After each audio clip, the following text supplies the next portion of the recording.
नमस्कार, India news देख रहे हैं आप। मैं हूं आपके साथ निकिता अरोड़ा। बुलेटिन की शुरुआत बड़ी खबर के साथ करेंगे, लेकिन उससे पहले फटाफट खबरों से आपका रूबरू कराते हैं।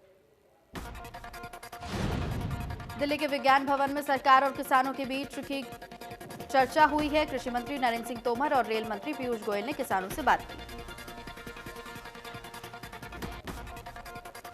कृषि कानूनों के खिलाफ किसान आंदोलन के बीच पंजाब के मुख्यमंत्री कैप्टन अमरिंदर सिंह ने गृह मंत्री अमित शाह से मुलाकात की है। पंजाब के सीएम ने कहा कि सरकार और किसानों के बीच जल्द कोई हल निकलना चाहिए। गृह मंत्री अमित शाह से मिलने के बाद कैप्टन अमरिंदर ने कहा कि पंजाब के किसानों के प्रदर्शन के कारण राज्य की अर्थव्यवस्था पर भी असर पड़ा है, राष्ट्रीय सुरक्षा पर भी असर दिखा है।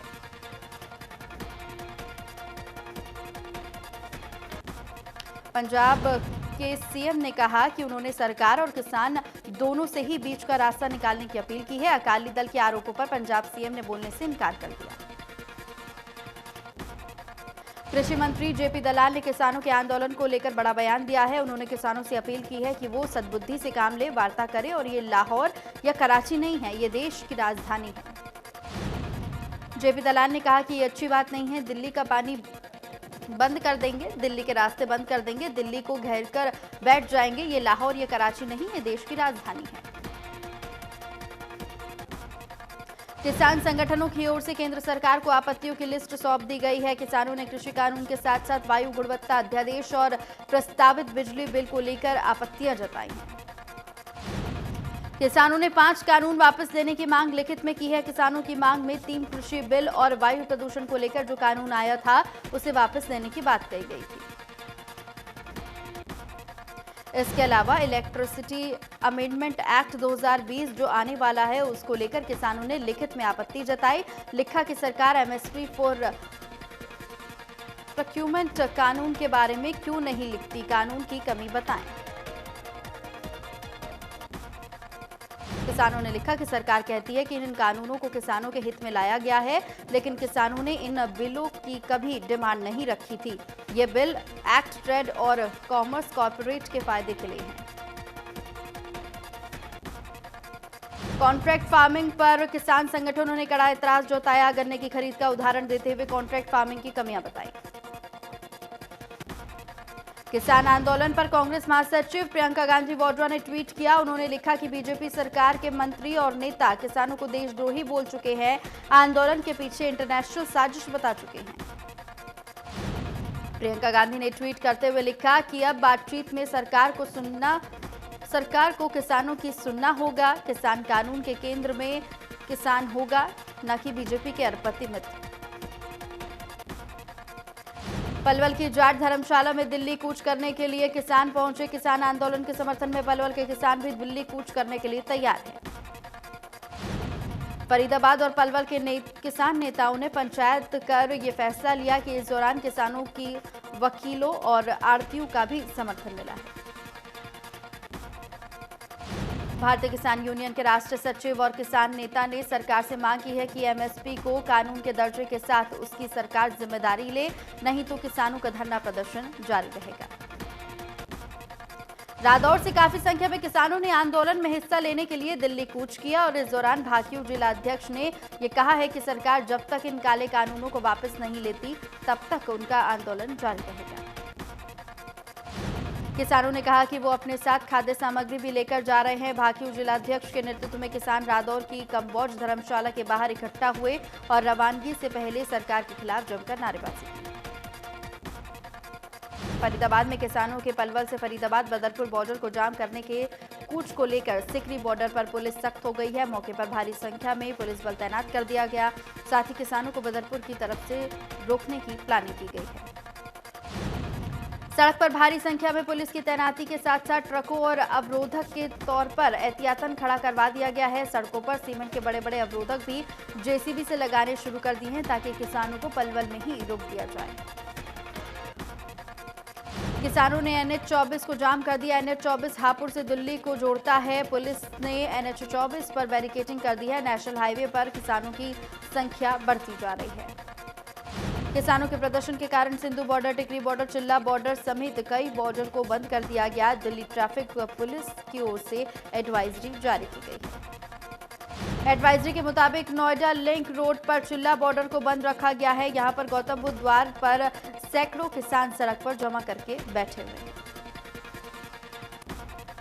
अंबाला, पंचकुला और सोनीपत में 27 दिसंबर को नगर निगम चुनाव होंगे। राज्य चुनाव आयोग ने प्रेस कॉन्फ्रेंस कर जानकारी दी है। उम्मीदवार 11 से 16 दिसंबर तक नामांकन भर सकेंगे। 17 दिसंबर को स्क्रूटनी होगी और 30 तारीख को नतीजे आएंगे। बीजेपी प्रदेशाध्यक्ष ओपी धनखड़ ने नगर निगम चुनाव के प्रभारी नियुक्त किए हैं। पंचकुला, अंबाला सिटी और सोनीपत नगर निगम के अलावा रेवाड़ी नगर परिषद के चुनाव भी होंगे। पूर्व मुख्यमंत्री और इनेलो सुप्रीमो ओपी चौटाला कोरोना से संक्रमित हो गए हैं। उन्हें इलाज के लिए गुरुग्राम के मेदांता अस्पताल में भर्ती कराया गया। बताया जा रहा है कि ओपी चौटाला काफी दिनों से बीमार थे और इसी दौरान वो कोरोना की चपेट में आ गए। एहतियातन के तौर पर उन्हें आइसोलेट कर दिया गया। एमडीएच ग्रुप के मालिक महाशय धर्मपाल गुलाटी का निधन हो गया। उन्होंने माता चन्नन देवी हॉस्पिटल में अंतिम सांस ली। 98 वर्षीय महाशय धर्मपाल बीमारी के चलते पिछले कई दिनों से माता चन्नन हॉस्पिटल में एडमिट थे। महाशय धर्मपाल के निधन पर दिल्ली के मुख्यमंत्री अरविंद केजरीवाल ने दुख जाहिर किया है। पानीपत में सर्व कर्मचारी संघ के बैनर तले कर्मचारी संगठन एकजुट हुए। सरकार के विरोध में नारे लगाते हुए किसानों का समर्थन मिला और साथ ही जिला उपायुक्त को ज्ञापन भी सौंपा। विधानसभा के पूर्व अध्यक्ष कुलदीप शर्मा ने कहा है कि कांग्रेस शांतिपूर्वक आंदोलन कर रहे किसानों के साथ है और किसानों के हितों और हकों के लिए हर लड़ाई लड़ने के तैयार है। कुलदीप शर्मा ने कहा कि केंद्र की मोदी सरकार ने कृषि बिल पारित कर किसानों के साथ बहुत बड़ा धोखा किया है। अब किसान केवल एमएसपी की गारंटी चाहते हैं। सरकार अपने हट से पीछे नहीं हटी तो किसान भी पीछे नहीं हटेंगे। किसान आंदोलन पर भूपेंद्र सिंह हुड्डा ने कहा कि सरकार का साथ दे रहे जेजेपी और निर्दलीय विधायकों को किसानों से ज्यादा कुर्सी प्यारी है। बीजेपी सरकार से समर्थन वापस ले जेजेपी और निर्दलीय विधायक। भूपेंद्र सिंह हुड्डा ने कहा कि कई महीनों से प्रदेश का किसान धरने प्रदर्शन पर बैठा है। बावजूद इसके सरकार टस से मस होने का नाम नहीं ले रही। सरकार के रवैये को देखकर ये स्पष्ट है कि आने वाले दिनों में ये आंदोलन और भी बड़ा होगा। हुड्डा ने कहा कि किसानों की मांगें पूरी तरह जायज हैं। सरकार को आंदोलन के और बड़ा होने का इंतजार नहीं करना चाहिए। जल्द से जल्द किसानों की मांगें मान लेनी चाहिए और उन्हें एमएसपी की गारंटी दी जानी चाहिए। पानीपत के सनौली क्षेत्र में हरियाणा और उत्तर प्रदेश के किसानों का यमुना की 120 एकड़ भूमि पर विवाद हुआ, जिसके चलते यूपी के करीब 60 से 70 किसानों ने हरियाणा में घुसकर फसल को उजाड़ दिया। दोनों प्रदेशों के किसानों में जमकर हंगामा हुआ तो वहीं झगड़ा भी हुआ, जिसके चलते काफी किसानों को चोटें भी आई हैं। पुलिस द्वारा इस मामले में कार्रवाई करते हुए 11 लोगों के बाई नेम और अन्य लोगों के खिलाफ मामला दर्ज कर लिया गया। आपको बता दें कि हरियाणा उत्तर प्रदेश के किसान दोनों ही दावा कर रहे हैं कि ये जमीन उनकी है, जिसको लेकर ये झगड़ा हुआ। उत्तर प्रदेश से काफी किसान आए और झगड़ा किया। करनाल के नलीपार गांव में कलयुगी बाप ने अपने तीनों बच्चों को गुस्से में नहर में फेंक दिया, जिनकी तलाश गोताखोरों की मदद से की जा रही है। गोताखोरों ने करीब एक बच्चे का शव ढूंढ लिया है तो वहीं 2 बच्चों की तलाश जारी है। घरेलू कलह के चलते पिता ने अपने बच्चों को नहर में फेंक दिया। बच्चों को ढूंढने के लिए गोताखोर, पुलिस और एनडीआरएफ की टीम मौके पर मौजूद है। कड़ी मशक्कत के बाद एक बच्चे का शव मिला है, बाकी की तलाश जारी है। रोहतक में एक निजी बैंकेट हॉल में हरियाणा पुलिस कर्मचारी की हत्या मामले में 6 आरोपियों को पुलिस ने हिरासत में ले लिया है। पुलिस ने 3 आरोपियों को पहले ही गिरफ्तार कर लिया था। यमुनानगर की प्लाईवुड फैक्ट्री में काम करने वाले युवक के साथ एक व्यक्ति ने कुकर्म किया। पुलिस ने पीड़ित की शिकायत पर आरोपी व्यक्ति के खिलाफ केस दर्ज कर कार्रवाई शुरू कर दी। उत्तर प्रदेशी निवासी 22 वर्षीय युवक ने पुलिस को शिकायत दी है और उसमें कहा गया है कि फैक्ट्री से काम खत्म करके जब वो घर जाने लगा तो आरोपी ने उसे रोक लिया और घर ले गया, जहां आरोपी ने उसके साथ कुकर्म किया। यमुनानगर पुलिस थाना प्रभारी सुखबीर सिंह ने बताया है कि आरोपी के खिलाफ शिकायत दर्ज की जा चुकी है, जिसके मामला दर्ज कर आरोपी व्यक्ति की तलाश की जा रही है। यमुनानगर में बीएमडब्ल्यू कार में आग लग गई तो वहीं लल्हाड़ी गांव के पास कार अनियंत्रित होकर पेड़ से टकरा गई। पेड़ से टकराने के बाद उसमें आग लग गई। हादसे में कार चालक बाल बाल बचा। कृषि बिलों के खिलाफ किसानों के चल रहे लगातार आंदोलन से फरीदाबाद में हरियाणा रोडवेज रोजाना 4 लाख के राजस्व का नुकसान उठा रही है। सोहना के वार्ड नंबर 13 में एक खाली प्लॉट की दीवार गिर जाने से खेल रहे एक बच्चे की मौत हो गई। 3 बच्चे गंभीर रूप से घायल हैं। घायलों को सोहना के सामान्य अस्पताल में भर्ती कराया गया। बताया जा रहा है कि खाली पड़े प्लांट में बच्चे खेल रहे थे और इस दौरान दीवार में लोहे का गेट और दीवार बच्चों पर आ गिरा। फरीदाबाद के हार्डवेयर चौक पर ट्रैफिक पुलिस ने मास्क के साथ साथ ट्रैफिक नियमों का उल्लंघन करने वाले वाहन चालकों के चालान किए और लोगों से कोरोना से बचने के लिए मास्क लगाने की अपील की। कुछ वाहन चालक ऐसे भी मिले जिनके पास से गाड़ियों के कुछ भी कागज नहीं थे, जिसके चलते पुलिस ने उनके वाहनों को इम्पाउंड कर दिया। ट्रैफिक एएसआई ने लोगों से अपील करते हुए कहा कि लोगों का मास्क पहनना जरूरी है ताकि वो सुरक्षित रह सके, उनका परिवार सुरक्षित रह सके और कोरोना की रफ्तार कम हो सके।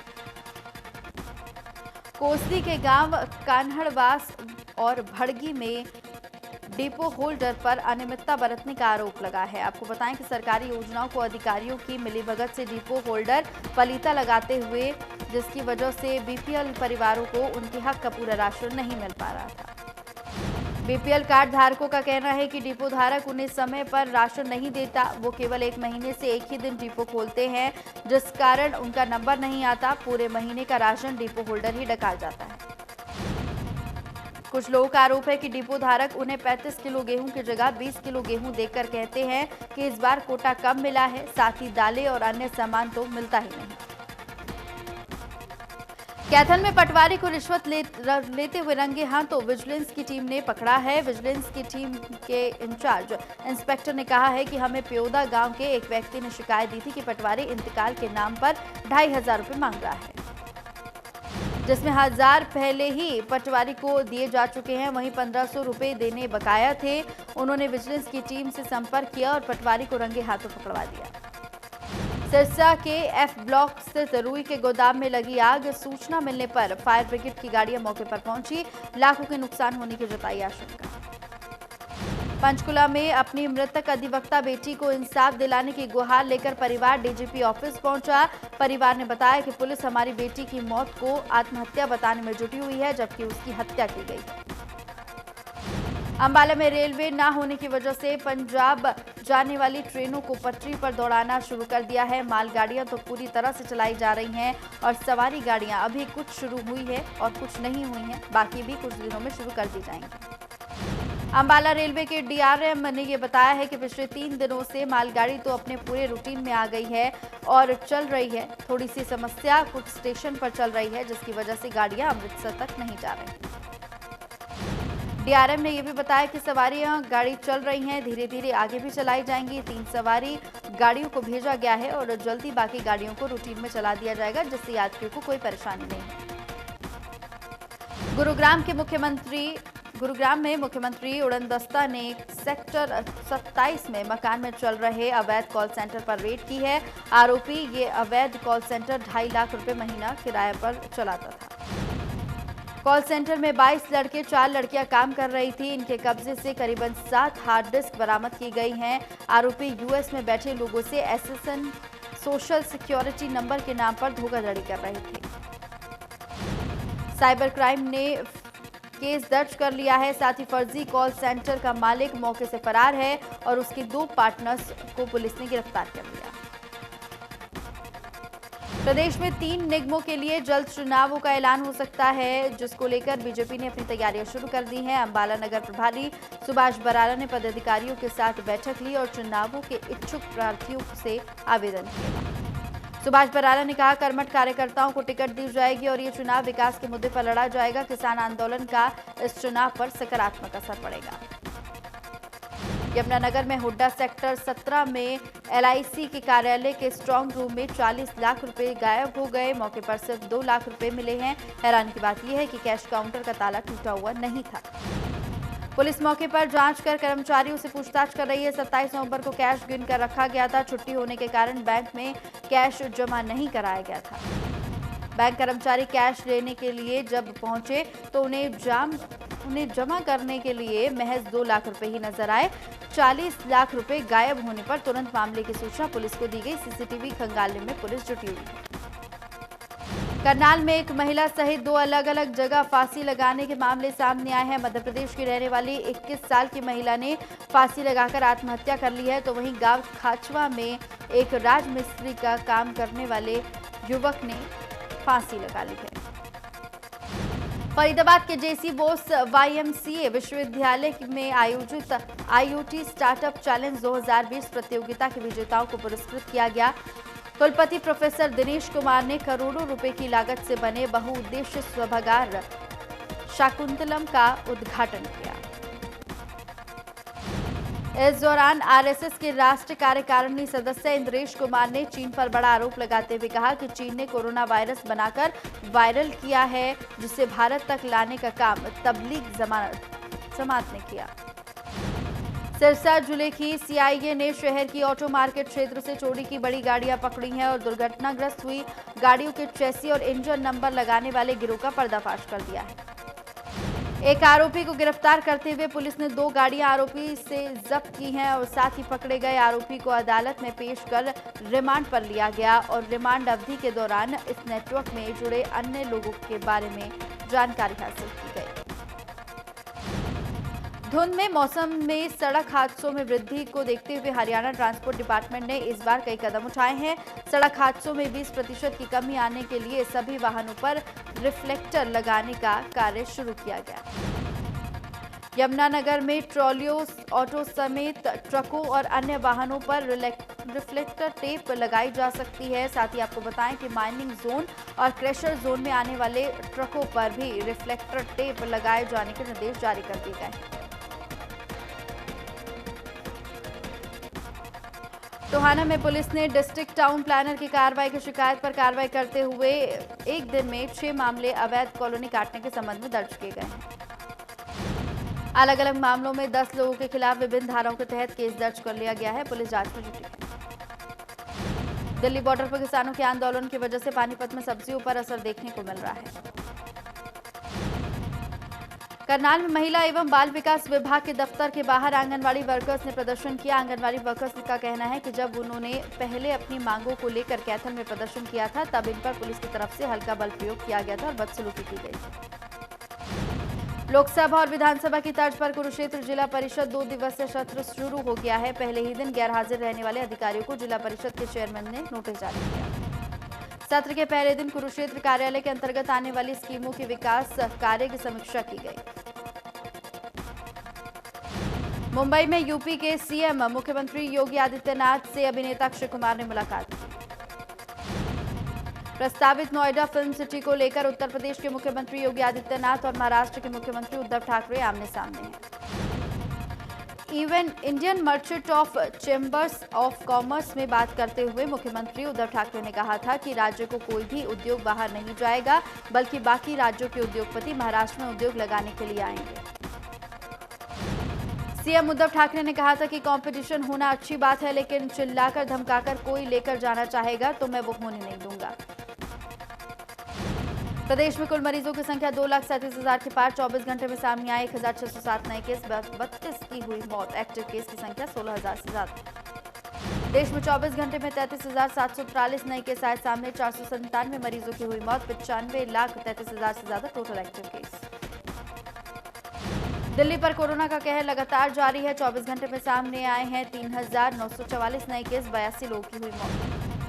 महाराष्ट्र में कोरोना से एक दिन में 111 मरीजों की हुई मौत, तो वहीं कुल मौतों का आंकड़ा 47,357 के पार। तमिलनाडु में कोरोना से हाहाकार, एक दिन में सामने आए 1,428 नए केस, तो वहीं 10,000 से ज्यादा केस एक्टिव। उत्तर प्रदेश में कोरोना से लगातार बुरा हाल, एक दिन में सामने आए 1,657 नए केस। राजस्थान में कोरोना के 26,000 से ज्यादा केस हुए एक्टिव, एक दिन में 1,990 नए केस आए सामने। मरीजों का आंकड़ा 2 लाख के पार। आंध्र प्रदेश में एक दिन में कोरोना से 663 नए केस आए सामने। मरीजों का आंकड़ा 8,69,000 के पार। पूरी दुनिया में कोरोना के आंकड़े हुए 6 करोड़ 48 लाख के पार। अब तक 14,99,000 से ज्यादा मरीजों ने गंवाई जान। अमेरिका में कोरोना ने जमकर मचाई तबाही। कुल मरीजों का आंकड़ा हुआ 1 करोड़ 43 लाख के पार। अब तक 84,62,000 से ज्यादा मरीज हुए ठीक। कोरोना के मामले में पूरी दुनिया में तीसरे नंबर पर ब्राजील। अब तक 1,74,000 से ज्यादा मरीजों ने कोरोना के चलते गंवाई जान। रूस में कोरोना के मरीजों की लगातार बढ़ रही है संख्या। कुल मरीजों की संख्या 23,47,000 के पार हुई।